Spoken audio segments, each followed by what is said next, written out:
Hello friends, welcome to my channel study with Shruti. आज हम पढ़ेंगे क्लासिफिकेशन ऑफ फैटी एसिड्स कि फैटी एसिड को कैसे कैसे क्लासीफाई किया गया है। फैटी एसिड्स जो हैं वो दो टाइप्स के होते हैं, अनसैचुरेटेड फैटी एसिड और सैचुरेटेड फैटी एसिड। जो अनसैचुरेटेड फैटी एसिड होते हैं वो हमारी बॉडी के लिए अच्छे होते हैं, और जो एलडीएल है यानी कि लो डेंसिटी लिपोप्रोटीन है, ये इसको डिक्रीज़ करने में हेल्प करते हैं। वहीं पे जो अनसैचुरेटेड फैटी एसिड्स हैं ये फर्दर दो टाइप में डिवाइडेड है, पॉली अनसैचुरेटेड फैटी एसिड और मोनो अनसैचुरेटेड फैटी एसिड। तो अब हम देखते हैं कि अनसैचुरेटेड फैटी एसिड्स जो हैं वो क्या होते हैं, उनको हम डिटेलिंग में देखते हैं। Have carbon carbon double bond, इसमें कार्बन कार्बन का जो है डबल बॉन्ड प्रेजेंट होता है। ये कम स्टेबल होते हैं, मोर वनरेबल टू रेंसिडिटी। रेंसिडिटी को कैसे होते हैं, वनरेबल होते हैं। रेंसिडिटी क्या होता है, oxidation of fat that is caused by hydration, oxidation, metallic atoms और माइक्रोब्स। जब भी हमें फैट्स का ऑक्सीडेशन हो जाता है तो या किसी भी रीज़न से, हाइड्रेशन से, ऑक्सीडेशन से, किसी मेटालिक एटम से या किसी भी माइक्रोब्स की वजह से, तो उसे हम कहते हैं रेंसिडिटी। प्रोड्यूस अनयूजुअल ओडोर और टेस्ट, इसमें से कोई भी गंदी सी जो है ओडोर आती है, स्मेल आती है, और टेस्ट भी इसका जो है ख़राब हो जाता है। Unsaturated fats are liquid at room temperature, और जो अनसैचुरेटेड फैट्स होते हैं वो रूम टेम्परेचर पे लिक्विड फॉर्म के होते हैं।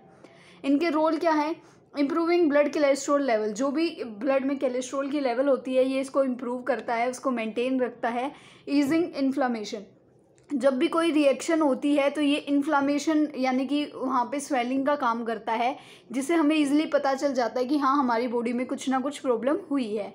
स्टेबलाइजिंग हार्ट रिदम, और जो हमारी हार्ट की रिदम होती है ये उसको स्टेबलाइज रखता है। जो हमारी अमेरिकन हार्ट एसोसिएशन है उन्होंने सजेस्ट किया है कि हमें 8 to 10% जो है डेली कैलोरीज में पॉली अनसैचुरेटेड फैट्स लेना चाहिए। A little amount of ghee we should have in our diet, और हमें अपनी जो है डाइट होती है उसमें थोड़ा सा घी भी जो है, थोड़ी अमाउंट में लेकिन घी भी जो है वो रखना चाहिए। Predominantly found in food from plants such as vegetable oils, nuts और सीड्स। जो अनसैचुरेटेड होते हैं वो जो है प्लांट्स से बने हुए फूड में ज़्यादा मिलते हैं, जैसे कि वेजिटेबल ऑयल्स में, नट्स में या सीड्स में। इसके दो टाइप थे, मोनो अनसैचुरेटेड फैटी एसिड जिसको हम मूफा कहते हैं, और poly unsaturated fatty acid stands for PUFA. तो जो मूफा होता है, have only one bond in their molecule, जो कार्बन कार्बन का जो बॉन्ड होता है वो वन बॉन्ड होता है, और ये कहाँ मिलते हैं, सेल मेम्ब्रेन में। वहीं पे अगर हम बात करें पूफा की तो ये दो या दो से ज़्यादा बॉन्ड होते हैं मोलिक्यूल में।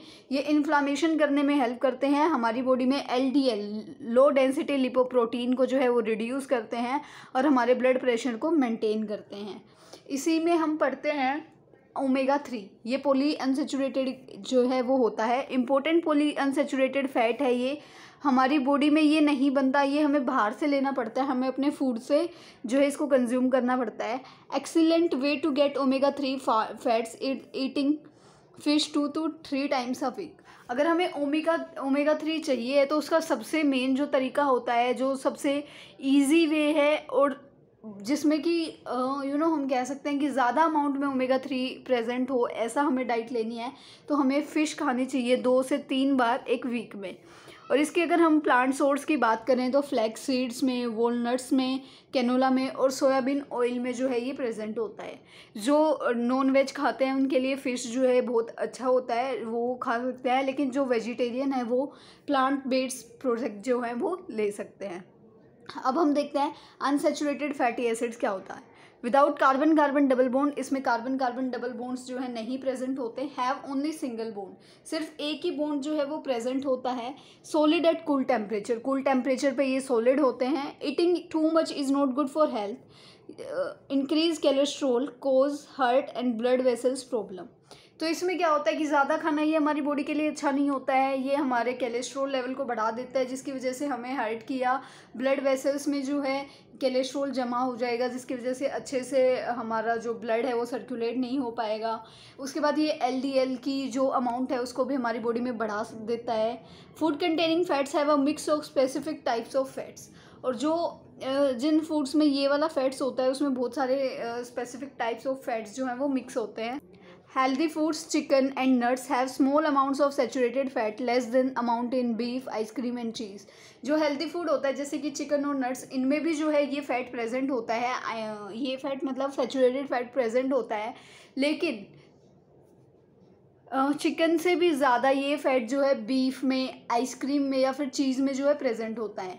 Mainly found in animal food में ये ज़्यादा मिलता है, लेकिन कुछ प्लांट्स में भी मिलता है, जैसे कि कोकोनट ऑयल, पाम ऑयल या फिर पाम कर्नल ऑयल में भी जो है ये प्रेजेंट होता है। अमेरिकन जो रिकमेंड्स हैं उसमें क्या है कि हमें जो है 10% से कम जो है अपनी कैलोरी में सैचुरेटेड फैट को जो है लेना चाहिए।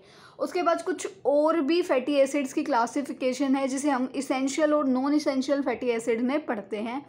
तो इसेंशियल फैटी एसिड्स में क्या होता है कि जो हमारी बॉडी के लिए, ह्यूमन बॉडी के लिए रिक्वायर्ड होते हैं, ये सफिशिएंट अमाउंट में हमारी बॉडी में नहीं बनते हैं, हमें अपने फूड से लेने पड़ते हैं। ये हमारी सेल मेम्ब्रेन की इंटीग्रिटी को मेंटेन करने के लिए ज़रूरी होते हैं, जैसे कि लिनोलिक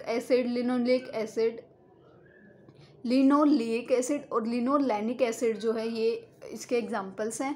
वहीं पे अगर हम बात करते हैं नॉन इसेंशियल फैटी एसिड्स की, तो ये हमारी बॉडी में सिंथेसाइज होते हैं और नीड नॉट टू, मतलब हमें अपनी डाइट से लेने की ज़रूरत नहीं है, क्योंकि वो हमारी बॉडी में कम जो सिंथेसाइज हो रहे थे तो हमें बाहर से चाहिए, लेकिन ये ऑलरेडी हमारी बॉडी में सिंथेसाइज हो रहे तो हमें इन्हें बाहर से लेने की ज़रूरत नहीं है।